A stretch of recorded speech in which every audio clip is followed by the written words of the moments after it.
Hypnosis has long fed all kinds of fantasy.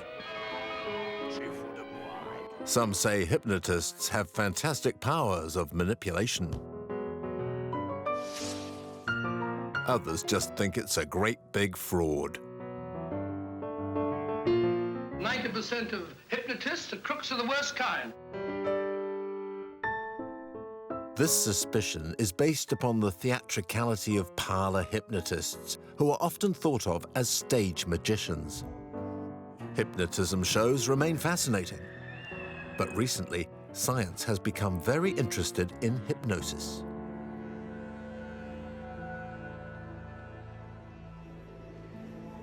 Extremely effective against pain, it could well have other virtues.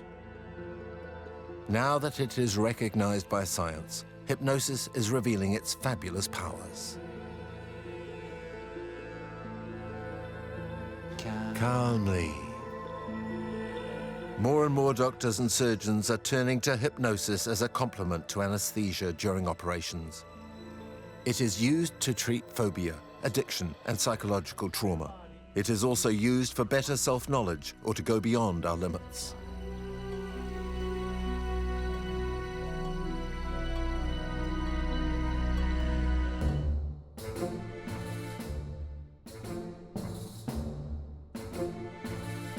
But what is hypnosis? Is everyone receptive to it? How has it developed? The father of medical hypnosis was a Scottish surgeon, James Barrod. In 1853, Barrod was late when visiting a patient. When he arrived, the sick man had his eyes fixed upon a candle flame and seemed cut off from reality. Pain no longer tormented him. Barrod then had the idea of plunging his patients into a similar state, which would give them, he reasoned, a kind of mental anesthetic. Medical hypnosis was born. While the pioneers of medical hypnosis knew how to take advantage of the effects, they knew nothing about the origins or nature of hypnosis. Hypnosis is close to mental states that we experience daily without asking ourselves why.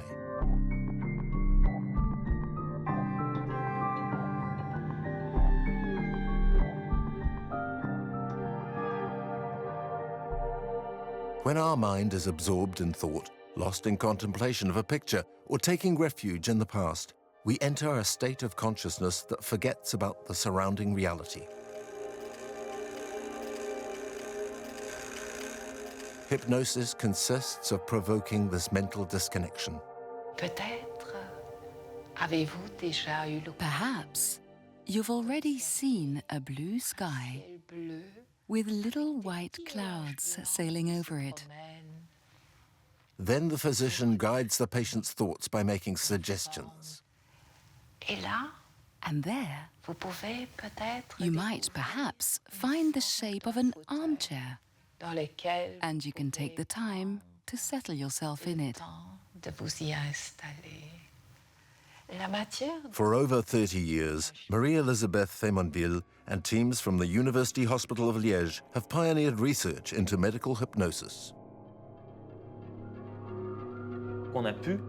We've been able to identify a network of consciousness of the external world, everything which we feel through our senses, and also that sort of internal consciousness, that little voice that speaks to us and by which we are absorbed when under hypnosis.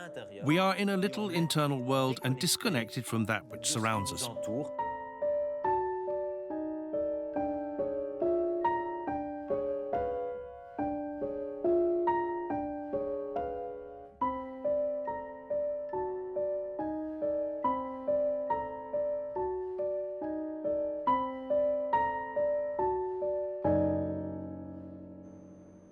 Thanks to medical imagery, brain activity under hypnosis can be characterized and differentiated from simple distraction, like the recall of a memory. Focus your attention. And now I'll ask you to go and find nice things in your memories and enjoy this moment by looking at all the details of what is around you there. So here in a normal state, These regions of the brain are blue, which is the network of consciousness of our surroundings, what is felt, and here in a state of distraction, which means that episodes from the past are being relived. But without hypnosis, and brain activity is always present. However, under hypnosis, there really is a kind of disconnection. All this region is disactivated, and it can be seen to disappear. Analysis of cerebral imagery is accompanied by a qualitative study of the sensations felt by the volunteers. As well as the questionnaires, I've got one or two little questions to ask you as well. How deeply were you absorbed in your memory, and did you notice any details? Oh, yes. Can you explain? I was in the woods, and I was walking. There was a carpet of leaves, and I could feel the coolness and smell it all. The brain of the volunteer behaved as if the experience they described had really happened. The sun. While cerebral imagery shows that the network of consciousness of surroundings is disconnected under hypnosis, other areas of the brain are very busy. It can be seen that in these regions, which are rather visual, and which are important for feeling and for movement as well as for emotion, there's quite strong activity under hypnosis. Yes, so there's a big difference between thinking or remembering something and experiencing it under hypnosis, because hypnosis activates these regions as if things were really being seen, really felt, as if you were really moving.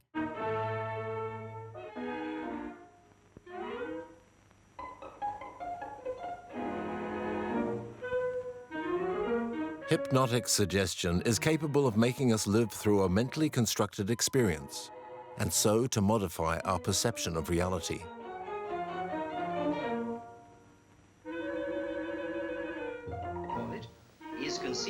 It's this power which makes hypnosis particularly interesting as a means of escaping pain. In this condition, he can feel no pain. Your arms and your hands are without sensation. Mowbray, the long needle. Carter, give me your right hand. As you observe, the needle has been thrust completely through the subject's hand. No feeling, no pain. This lack of feeling is the one infallible test of profound hypnosis. Even though this film, made in 1945, is a little exaggerated, hypnosis can really treat pain. Paralyzed following an accident, Patrick Colson suffered from sharp pains and cramps in his legs.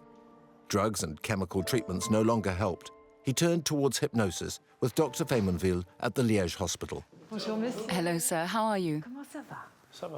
Fine, thanks, just fine.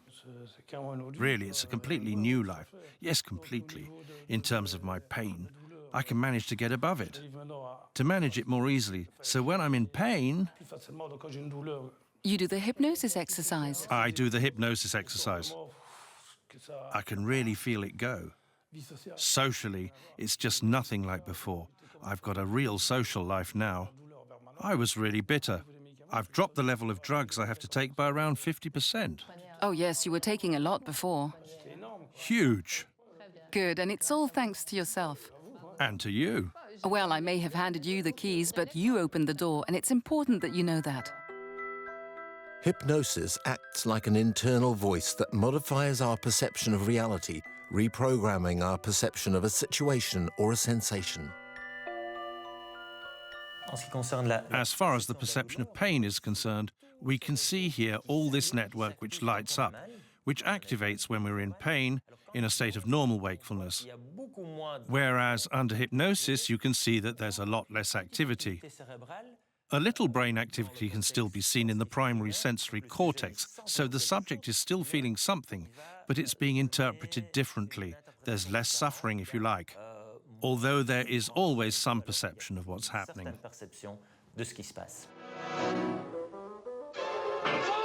When somebody experiences pain, we see activity in multiple areas of the brain. It goes to the sensory cortex, which processes where the stimulation was, how big it was. It also goes to the limbic system, anterior cingulate cortex, where information is processed about, is this something I should be worried about? Is this something that should make me suffer and make me frightened?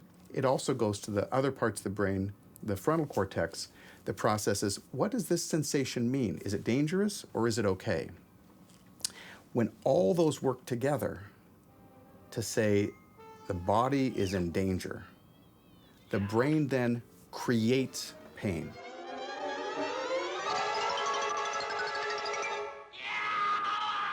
All these parts of the brain that interact to create the pain experience work together, and by influencing any one of them, you can decrease pain. Dr. Jensen?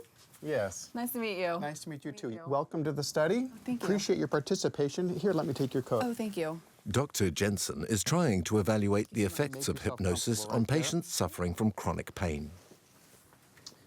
Before the first session, we're going to be calling you to assess outcomes, how much you're hurting, your sleep quality, and different outcomes such as that. And then we'll ask you to get an EEG assessment, electroencephalography.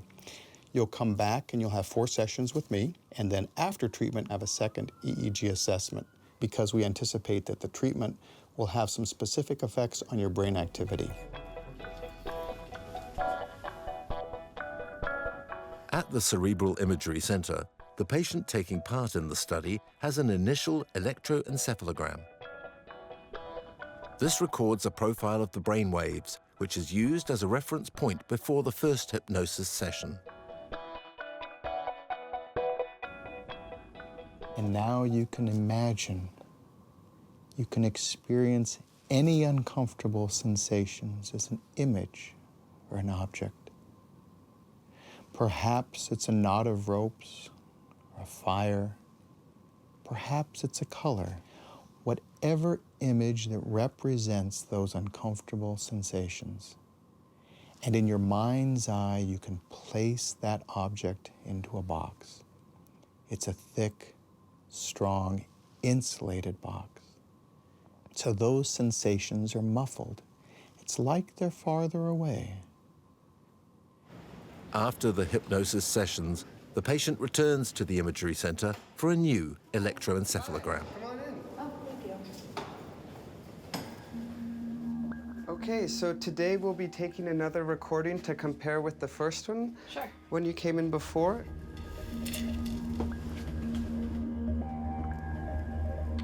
I'm going to ask that you close your eyes and use whatever skills or techniques you learned.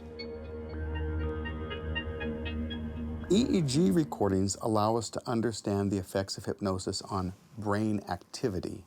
With hypnosis, we see a greater increase in this very slow wave activity called theta waves. These waves correspond to a relaxed state and improve mental availability.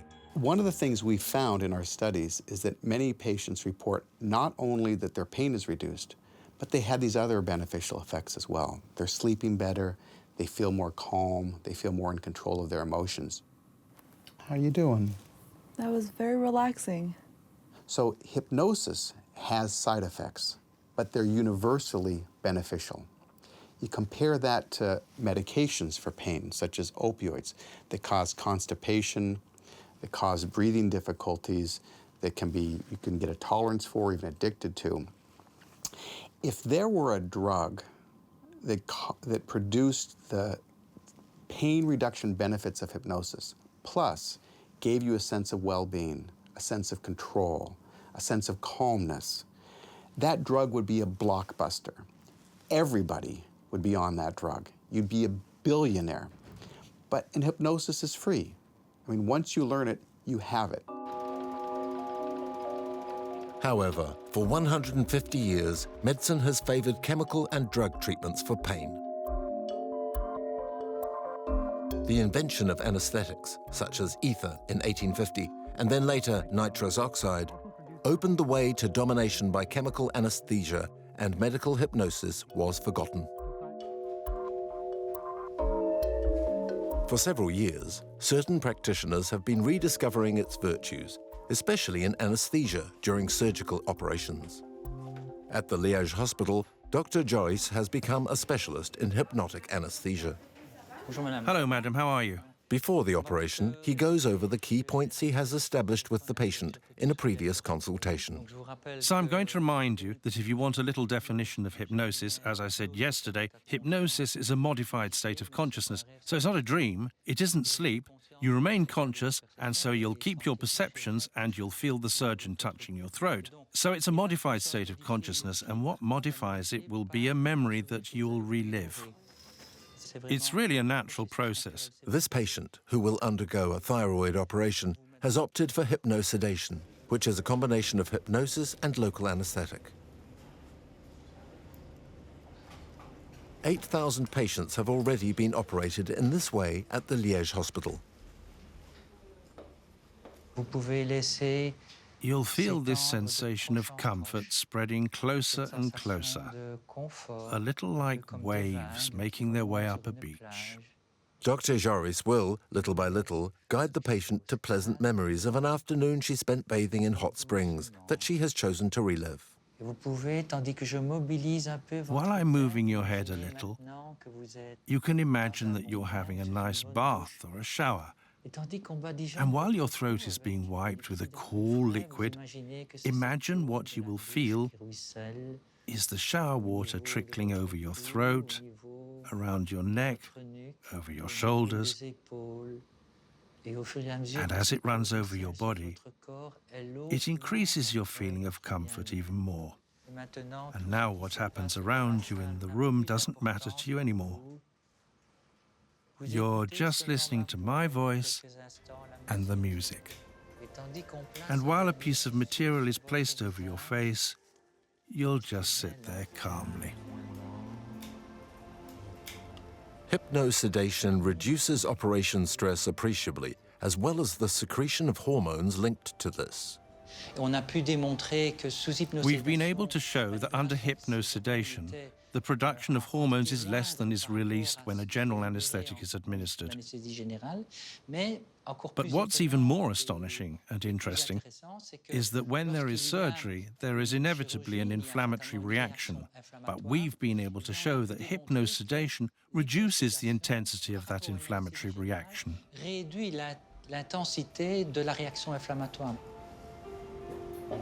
From the surgeon's point of view, hypnosedation has other advantages. We realized that bleeding was easier to control because the patient was in a more natural state and there was better vascular control than there is under general anesthetic. Hypnosedation doesn't change surgery at all. The anaesthetist has a different role from what they must perform for a general anesthetic using chemicals. A general anesthetic is a reversible pharmacological coma. And let me tell you further that despite all the research, the deeper mechanisms by which our anesthetic agents function are still not very well understood. So you'll see that if this state of coma can be avoided by using another technique, well, I think that's all the better for the patient. And the proof of the benefit of avoiding that coma is clearly that post-operative recovery is faster. Good evening, Madam Cray. How are you? Everything going well? You happy about it? It went well, really well. I was in the Springs, so I had a nice day. There you are, it was good. I could feel that I was in surgery, but really, in my head, I was somewhere else. I see you've got your computer there. That's good. You can concentrate. Yes. Well, that's good. You see, thanks to the hypnosis, well, if you'd had the same surgery under a general anesthetic, there's every likelihood you'd have found it a bit more difficult to concentrate properly.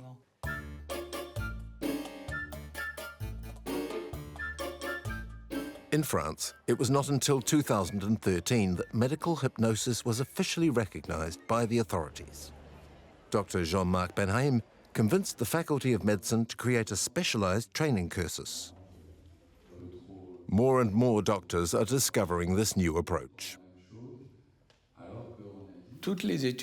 All medical studies are made on a basis of intellectual understanding, but hypnosis opens up another field which I would call sensorial. We'll do an exercise, if you agree. I'm going to ask you to take an object, Often, in the first lesson, the students, the doctors, perform as if they were patients, experiments to disturb, to disconcert and confuse the senses, so that later they can use that with their patients. It becomes confused, and I know just what force I should apply. But am I holding anything?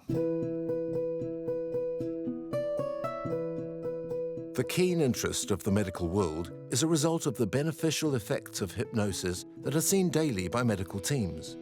Now it's a question of scientifically evaluating these effects. This is what Veronique Weisblatt, an anaesthetist at the Montfermeil Hospital, is doing. She practices hypnosis with pregnant women in labor to calm the pain of contractions and reduce their fear of epidural injections. So, on a scale of 0 to 10 of fear, what number's your fear? If 0 is no fear of an epidural and 10 is maximum fear. What number are you? 7. 7. So what I'm going to ask you to do now is to swing forward at your own rhythm, calmly. And Beatrice will help you. The method associates non-verbal hypnosis, in the form of a light swing backwards and forwards, with suggestions made by Veronique Weisblatt. Now you can walk in a place that you once liked, a place you like now, a place where you feel at ease and safe. Veronique Weisblatt has made a study of 155 women, which shows the effectiveness of hypnosis. 2 out of 3 women have a clear reduction of contraction pain and of the fear of epidural injection. The average pain, which was at 7.5, falls to 5 out of 10 after hypnosis.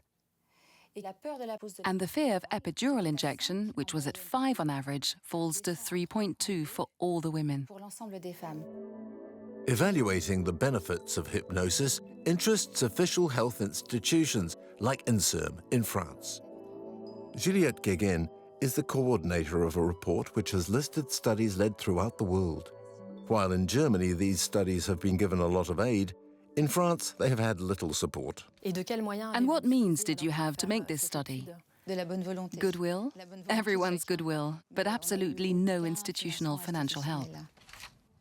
While the effects of hypnosis on pain have been proved by many studies, the approach of public authorities to this therapy has been somewhat timid. Evaluating hypnosis is clearly more complex than evaluating a drug, because we're not trying to see if the chemical molecule that we administer has a specific effect. Instead, we're taking account of an act where there are potentially many different components that play a role, sometimes in synergy, and the interactions between the practitioner and the patient play a major role. The other difficulty in evaluating hypnosis comes from the fact that some people are more sensitive to it than others.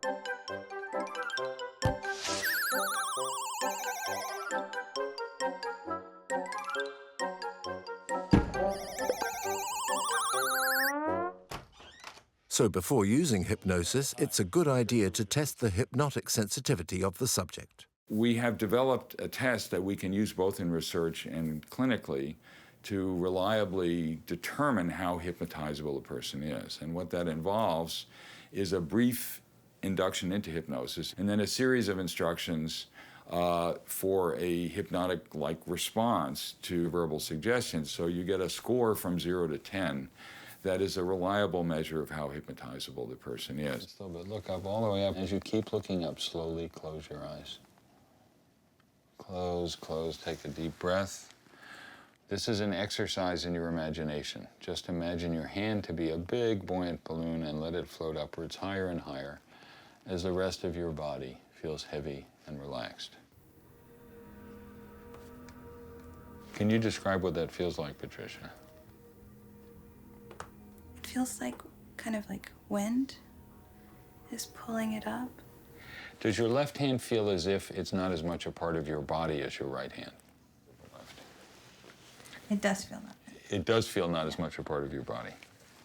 All right, thank you. That's the end of the test, and you're very hypnotizable. Well, your score is 10 out of 10.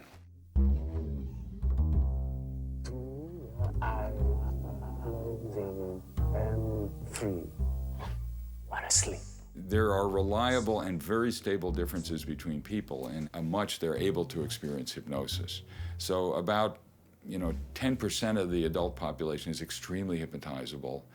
All in all, about 2/3 are at least somewhat hypnotizable, and about 1/3 just aren't hypnotizable at all. Dr. Spiegel is looking for a neurological signature linked to the hypnotic sensitivity of the subject.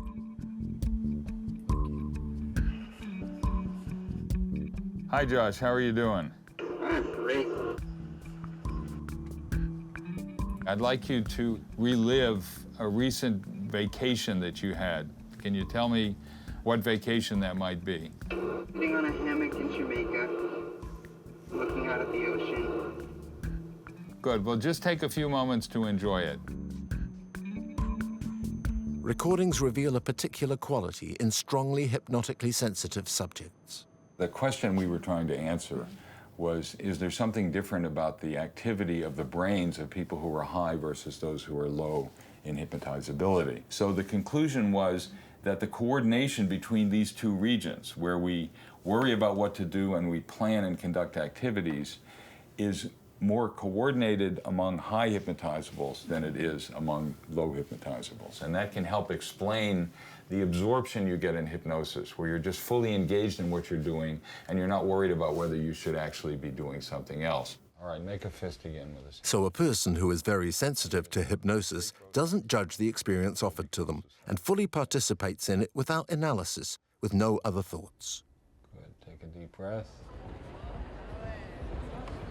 This total absorption is the quality played on by stage hypnotists. Mesmer, profession fascinateur.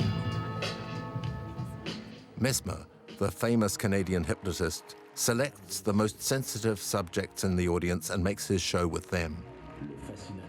I do a test and I find the 15% of the audience who are the most sensitive. I ask them to come up on stage, and in less than 5 seconds, they fall into a state of sleep.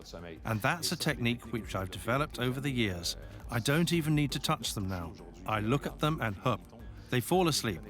So there is a connection, which is the difference between this and hypnotic therapy.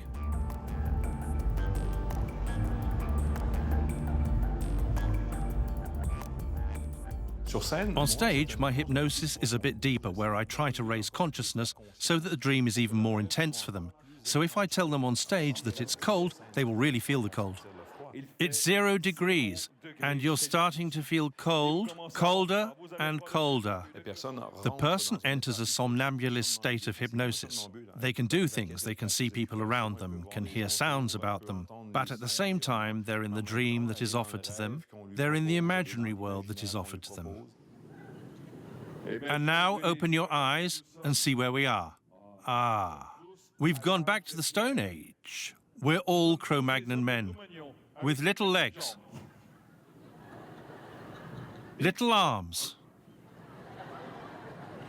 Move your legs like this. Good, we can walk now. Some people are scared of hypnosis. It's a little bit like the fear of the unknown. It's quite normal, because we don't really know what hypnosis is. It's not dangerous, and it's not a control by the hypnotizer of the hypnotized. There's complicity created between the two. It's more complicity than control. And we can be reassured to know that if something is too difficult, morally to accept, or physically impossible to do, you'll wake up or block the suggestion. The volunteers recruited by the hypnotist become E.T., box like Rocky, or pilot a jet like in Top Gun. Altered perception by suggestion, which is spectacular in shows, can also be measured in a laboratory. At the University of Stanford, Dr. Spiegel shows that, under hypnosis, our sensorial perception is modified. Okay, Patricia, we're getting ready to get started. Are you okay? Yes. Good. Slowly close your eyes, take a deep breath. Dr. Spiegel's subject is a volunteer under hypnosis. She's in a cerebral imagery machine, which allows the regions of her brain which are active to be seen. The doctor replaces the color image by a black and white image and suggests to the volunteer that the image is in color. What do you see now, Patricia? It looks like you put colors there. It looks like I put colors there. Can you name some of the colors you see now? There's definitely green, there's yellow, and purple, and pink, and blue, and it's a dark brown. For this volunteer very sensitive to hypnosis, color perception is the result of a mental projection shown by analysis of the zones of the brains active during the experience.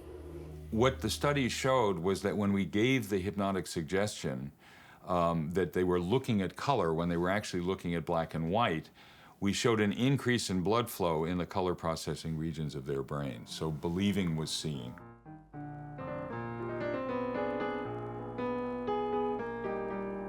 It is just that possibility of plunging ourselves into an unreal sensorial experience which gives hypnosis the power to change us.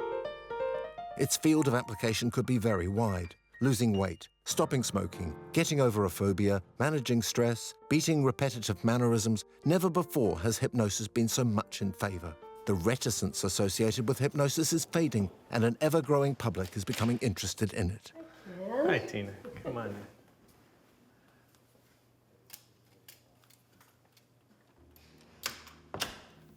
All right, Tina, now I'd like to ask your subconscious mind to provide you with an image of your future self at the size and shape you want to be, walking along confidently toward you now.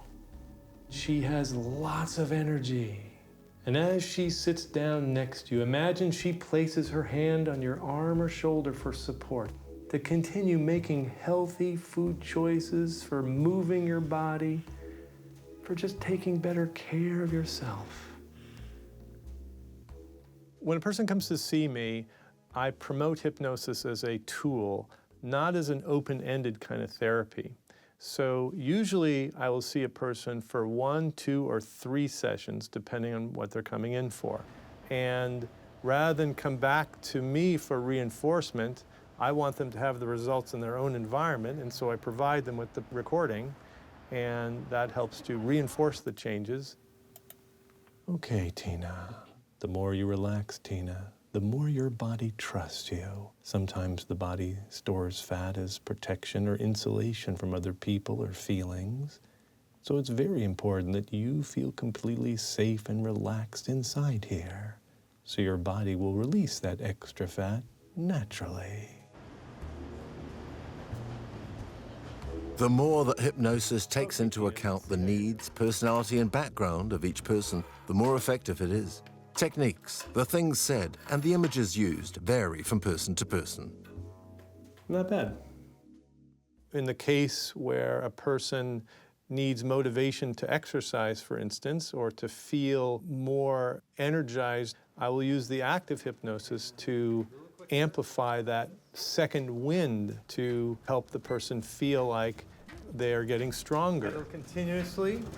Keep pedaling as you distance yourself from any thoughts, feelings, worries, or fears.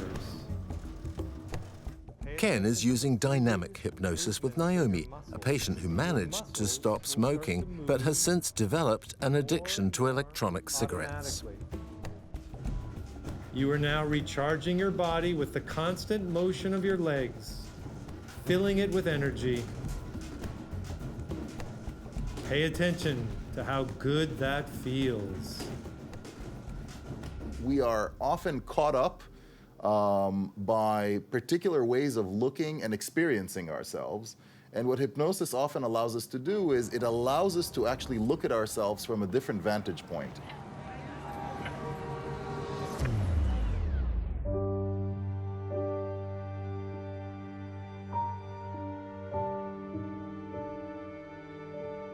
By doing that, it affords us the opportunity to actually change our behavior because we suddenly realize, or we have insight into how we perform in a way that we didn't understand before.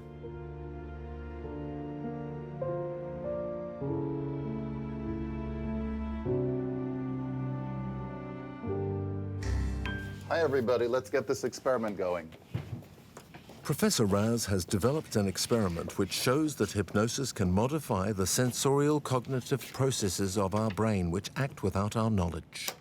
What I'm going to ask you to do in a few minutes is I'm going to have each one of you sit at a computer, and you are going to be looking at a face that is going to be uttering some sounds.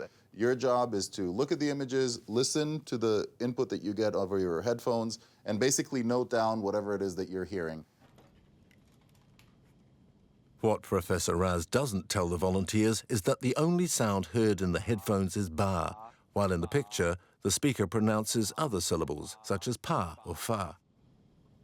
Ba, ba, ba. The incoherence between the two messages leads to 75% of the subjects noting the wrong sound. This is what is called the McGurk effect, from the name of the psychologist who demonstrated it. It shows that our brain automatically combines the visual and auditory dimensions of a message. If there is an incoherence between the two, perception is disturbed. As you saw, this is an easy task. You just, watch and listen and you note. Now we're going to throw another twist to it. I'm going to hypnotize each one of you, and I'm going to give you a particular suggestion, and then you're going to do the task again. Think that you're daydreaming, and then let your eyes close very slowly. As you're daydreaming, just let them close very slowly, and relax your shoulders, relax your muscles. Just feel that you're very, very heavy. And as you listen to my voice, I want you to notice that it's very, very easy for you to focus and grasp what you hear. Your auditory sense is more dominant than anything else that is going on. This super hearing is going to be very important when you do the task again, because with this particular skill, you'll be able to hear very quickly and immediately report on what sound you just heard from the computer. After the hypnotic suggestion of Professor Raz, the error rate in perception of the message falls from 75% to 25%. The McGurk is a task that even if you know about it, and even if you try very hard to prevent yourself from letting the effect manifest, you still show it. What we're able to demonstrate is that for certain people who are highly hypnotizable, if you take them and you use hypnosis with them, you can actually de-automatize things that we thought are completely and deeply automatic. That raises all kinds of very important questions about how we can influence and how we can help human behavior. Because a lot of the behaviors that we engage in that are difficult for us to change and difficult for us to disengage from are often automatic behaviors.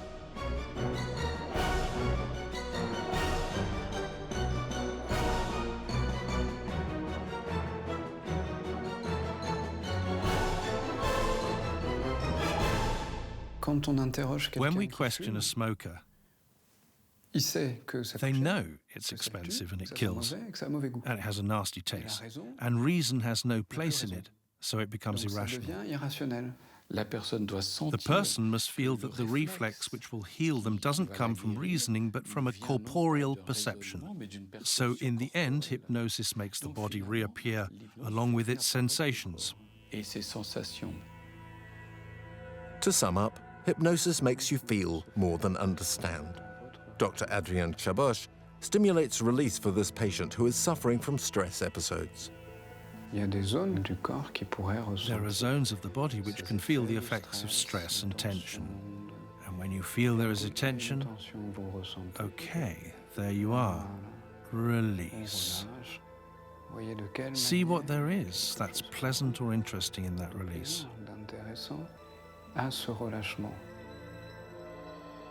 Going back to the sensorial allows us to renew access to something primordial, natural, and therefore the object of anxiety, the object, whether it be work, a phobia, or an addictive link, is disarmed.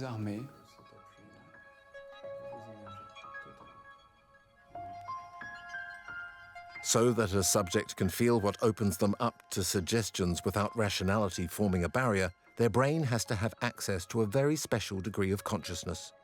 Dr. Giuseppe De Benedictis has succeeded in characterizing this degree of consciousness by quantifying it. Starting from a technique derived from the electroencephalogram, he can number the brain waves associated with different levels of consciousness. This experiment consists of measuring the level of consciousness of a particular subject at a given moment, and in the end, it allows us to produce an indicator, which we call a bispectral indicator, which is calibrated between 0 and 100. 0 corresponds to a total absence of brain activity, or brain death. 100 is the activity of complete wakefulness. For reference, the indicator was 65 for subjects under general anesthetic. For volunteers under hypnosis, Professor Benedictus recorded an indicator between 77 and 92. The lower the bispectral indicator, the deeper is the hypnotic state. The indicator variations show that the hypnotic state is a dynamic cerebral process during which the brain works in a particular zone of consciousness.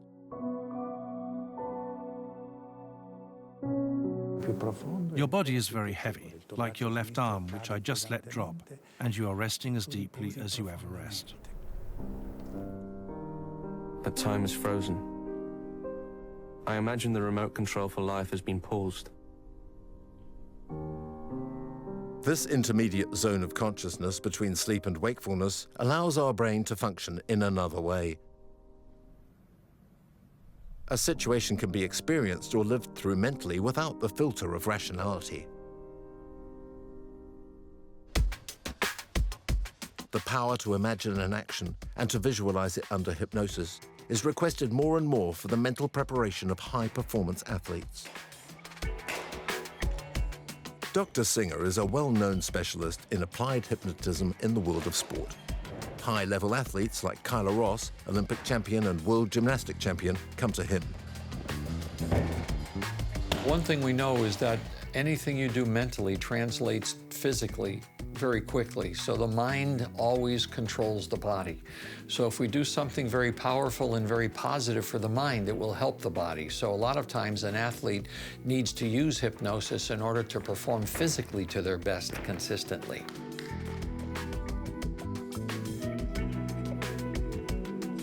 Jack Singer gives his athletes the facility to act on several levels, to manage stress, concentrate, to mobilize positive emotions, to visualize an objective. An athlete with as many awards as Kyla Ross knows that mental attitude is essential. When you're preparing for another competition, there's a lot of expectations that you have. You know, it's so hard to do it. Can I do it again? How do I stay focused? I'm a little older now. So there are a lot of potential stressors that could be there. So she really came to me for me to tune up her skills and to help deal with those stressors. I wanted to work a lot about improving my confidence, because I know that I train so much, but then that 1 second you're on the competition floor, it's all up to you, and you just have to perform to your best ability. So that takes a lot of confidence and belief in yourself. So that's something that I've really seen improvement on. You're feeling more confident than you've ever felt. With the hypnosis, I try to constantly weave in the 5 C's. You know, calmness, confidence, concentration, being in control, and consistency. You're feeling totally in control. When we get to the advanced stages of hypnosis, I actually look at every event that the athlete participates in, so I have them just visualize what they're going to do at every step of that event, and that translates beautifully into their mind just doing it automatically. Get yourself ready for the vault, and let me know when you see yourself ready to perform the vault. Excellent. You're going to do the urine Chico double full.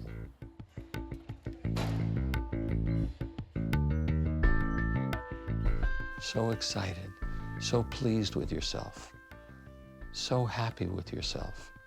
All of the years of training, all of the years of sacrifice, all of the years of concentrating, all of the years of focusing, all of the years of confidence building have all paid off.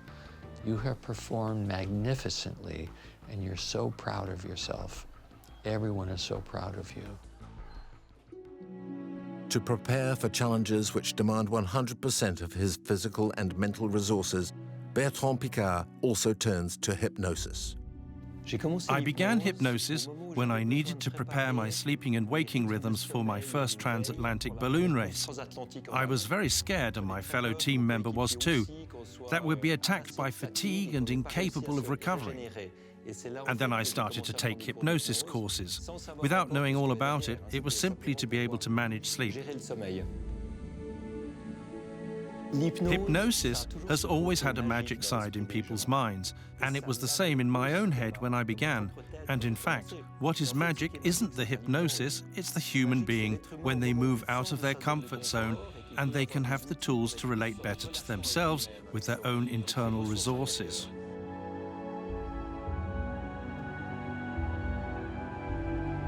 During the odyssey of the Solar Impulse, the round-the-world trip of a solar-powered aircraft where Bertrand was alone in the cockpit for several days in a row, hypnosis was an essential support.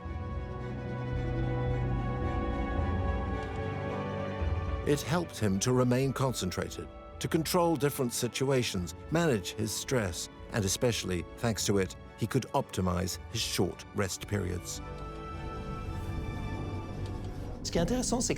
What's interesting isn't just putting yourself to sleep, which you usually hear, but that in a few seconds, obtaining complete relaxation, which makes you rest and recover enormously.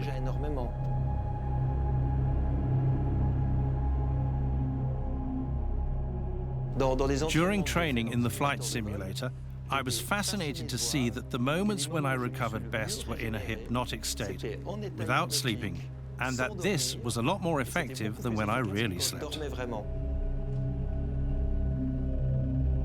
Nowadays, this psychologist passionate for adventure includes hypnosis in his plan for a healthy life.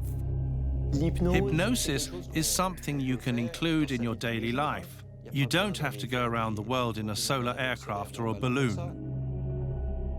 Bertrand would like hypnosis to be available to everyone. Doctors often try to keep hypnosis inside the world of medicine as a technique to apply to their patients.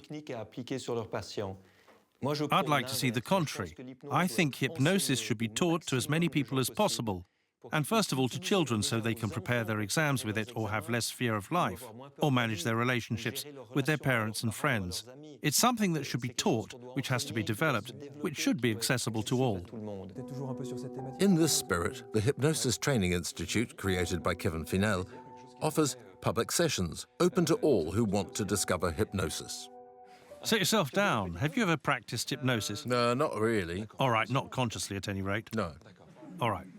So the idea of public sessions was to make hypnosis understandable. Beforehand, I held conferences, which were quite standard, to explain that this state was, to demystify it, and to show people that there were things that were possible with it, and that it wasn't in itself medical, it was self-exploration. And I often had people who agreed, but still couldn't see what hypnosis was. So I said to myself that maybe I had to start with a demonstration. Then by showing it, people realized that it's something that can be very gentle, that there is no need to take power over someone, that wasn't hypnosis. Hypnosis is above all to give another person power over themselves. I allow people to enter that state because I know how to get there, but it's the person who goes there if they want to, and they feel that it's a good thing to go there. It often gives you the feeling of raising up. We ask questions in an extended state of consciousness, which brings us a lot of new understanding. We're at another level of ourselves, and so new connections will be made. I was still there, but there were things which were changing, and hypnosis reveals the power of our brains. We can show that thinking about something can actually bring about a strong perceptual change. Well, we can't have that. The brain is so powerful that it's a lot more important what's happening inside it than what is happening outside it. As a matter of fact, it shows me that we live in our brains. When it came into research laboratories, hypnosis reinvented itself. The public stopped considering it as a practice of magic and sorcery. It is now known that it activates the brain in such a way that it develops a special state of consciousness, and that state of consciousness can benefit medicine and many other human activities. Just like you can enhance athletic performance, you can also enhance cognitive performance. You can enhance learning and memory and things of that nature. As we understand more and more the science of hypnosis, and that it really is a normal state that we can benefit from, I think more and more people are beginning to feel more comfortable with it. Be careful, however. The mental availability induced by hypnosis makes you vulnerable to being influenced. I ask patients to be very careful when they meet a hypnotherapist. You should ask what their training is. I think that just like in everything else, something that works can also be misused. Ethics must guide the hypnotist, and relationships with their subjects must be based on trust. While science is beginning to understand the fabulous powers of hypnosis, much remains to be discovered about a practice whose mechanisms are intimately linked to the complexity of our brains and the way in which they work, which remains mysterious.